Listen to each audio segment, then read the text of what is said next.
আসসালামু আলাইকুম। ডিএসটিভির staff reporter আমি মোহাম্মদ হান্নান মিয়া। আমাদের কাছে সেই শেরপুরের পাহাড়িয়া অঞ্চল নালিতাবাড়ী উপজেলা থেকে একজন ভুক্তভোগী এসেছেন। তার কি সমস্যা সেটা জানার জন্য এবং তাকে এই বিষয়টা খুলে বলার জন্য বিশেষভাবে অনুরোধ করছি। বিসমিল্লাহির রহমানির রহিম। বিষয়টা হলো জমির। দীর্ঘদিন যাবৎ জমিতে ভুক্তভোগীর খায় আসতেছে মকবুল হোসেন।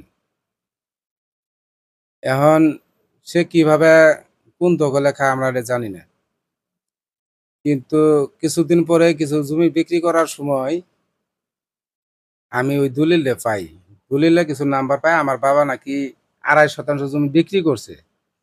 তো আমরা তো জানি আমার জমি আছে 25%। 25% জমির মধ্যে সে কতটুকু কিনছে এটা আমরা জানি না। তো অনেকভাবে আমি জানার চেষ্টা করলাম, তার কাগজ দেখায়ও না, বা এই বিষয় নিয়ে ফটোকপি দিতে চাই তাও দেয় না। অনেকজনের জানাজানি করি আমি জানালাম, দিব দিব করি খালি তাল বাহানাই করি থাকে।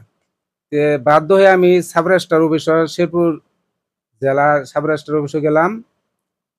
যাওয়ার পরে যাই দিয়ে আমার বাবার নাম, আমার জেলা, মকবুল হোসেন, তিনজনের নামই ওই সাব রেজিস্ট্রার ভলিউমের মধ্যে তার নাম আছে। ভলিউমের মধ্যে দেখলাম 25% জমি আমার বাবার নামে আছে, আর 55% জমি মকবুল হোসেনের নামে আছে। আবার আমার জেরা জমি হলো 1 একর 12।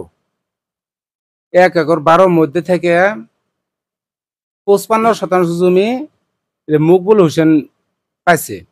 একই দলিল থেকে জমি নেওয়া, আর ওই দলিল থেকে আমরা 25% জমি আমার বাবা পাইছে। অনেক দুর্ভোগের কারণে, অনেক সমস্যার কারণে এই জমিটার থেকে আমরা বঞ্চিত হয়ে যাই। আমার মা মারা যায়, আমার বাবা অসুস্থ হয়ে পড়ে। এখন অনেক সমস্যার কারণে আমরা এই জমিটা থেকে বঞ্চিত।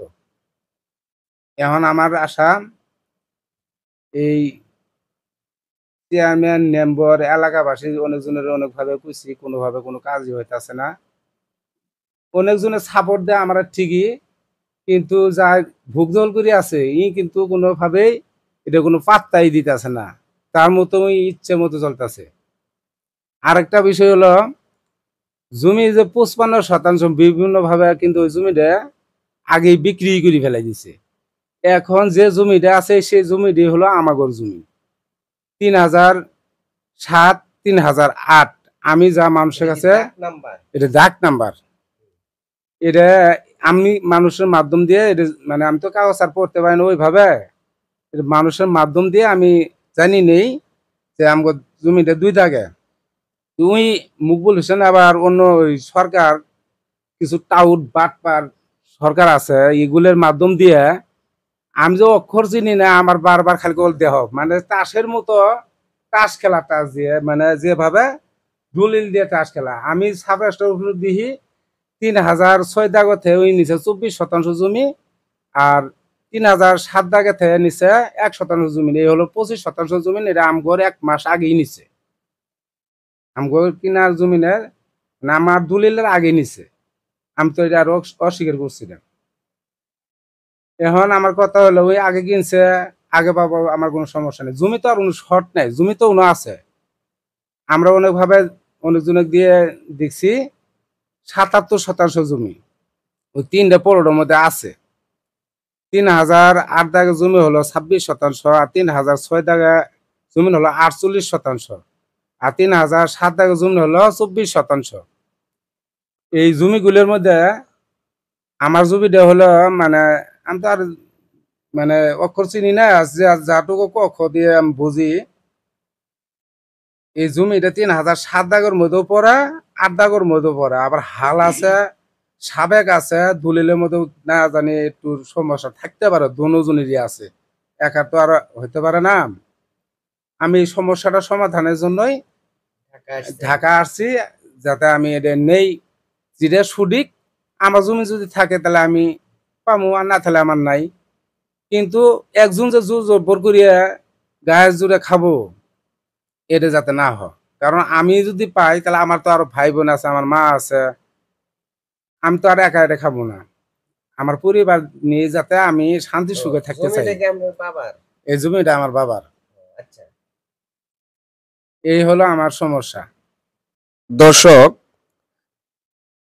আপনারা আমাদের সাথে থাকবেন, ডিশ টিভির সাথে থাকবেন। আমি ডিশ টিভি প্রতিনিধি রিপোর্টার মোহাম্মদ হান্নান মিয়া। এই ধরনের গুরুত্বপূর্ণ খবরের জন্য আমরা বিভিন্ন অঞ্চল থেকে বিভিন্ন ভুক্তভোগীর সাথে যোগাযোগ করে আপনাদের মাধ্যমে প্রকাশ করতে চাই। আসসালামু আলাইকুম।